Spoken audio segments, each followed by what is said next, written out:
এরে কবরের মধ্যে যখন শোয়া দেয় একজন ফেরেশতা আসে, আমরা জানি কবরে শোয়াইলে মুনকার নেকির আসে, জোরে বলেন ঠিক কিনা?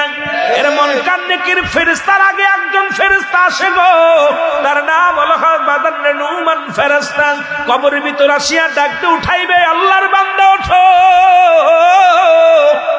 বান্দা লাভ মেরে উঠবেন, বলবে আমার দায়িত্ব, আজরাইলের দায়িত্ব ছিল জানটা কবজ করার, আমার দায়িত্ব রুহটা তোমার ঢুকায়া দিয়ে গেলাম।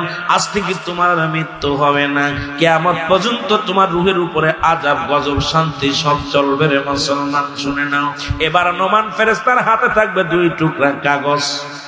কয়টা? 2 টুকরা কাগজ থাকবে। 1 টুকরা কাগজ বান্দার হাতে দিয়া ডাকতে বলবে, বান্দা ইলাও।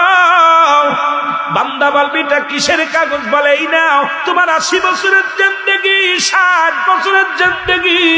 কেরামান কাতিবিন